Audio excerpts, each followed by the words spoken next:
dan usahakan beribadah juga dari rumah. Detailnya kita akan sampaikan di hari-hari ke depan.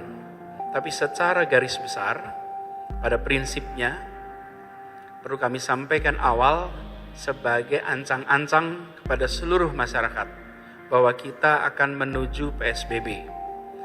Ada fase, ada proses supaya kita bisa menyiapkan ini agar berjalan dengan baik. Dan kami sampaikan malam ini sebagai ancang-ancang supaya kita semua bisa mengantisipasi. Jadi prinsipnya mulai Senin tanggal 14 September kegiatan perkantoran yang non-esensial diharuskan untuk melaksanakan kegiatan bekerja dari rumah. Bukan kegiatan usahanya yang berhenti, tapi bekerja di kantornya yang ditiadakan.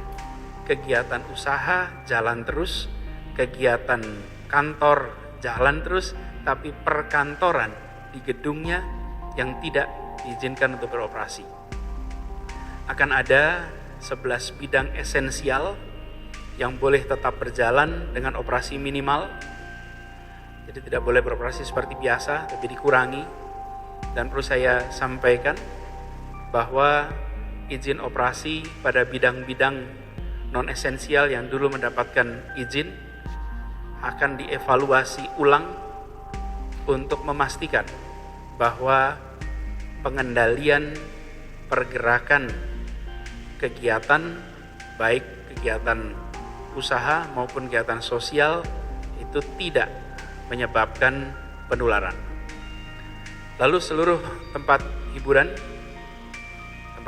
akan ditutup. Kegiatan yang dikelola oleh Pemprov DKI seperti Ragunan, Monas, Ancol, taman-taman kota, dan kegiatan belajar tetap berlangsung di rumah seperti yang sudah berlangsung selama ini. Kegiatan usaha makanan, rumah makan, restoran, kafe diperbolehkan untuk tetap beroperasi, tetapi tidak diperbolehkan untuk menerima pengunjung makan di lokasi.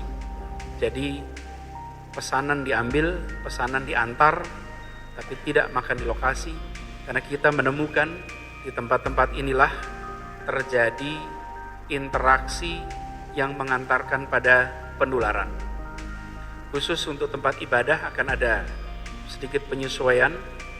Tempat ibadah bagi warga setempat masih boleh digunakan asal menerapkan protokol yang ketat. Artinya, rumah ibadah raya yang jamaahnya datang dari mana-mana, bukan dari lokasi setempat seperti masjid raya, tidak dibolehkan untuk dibuka.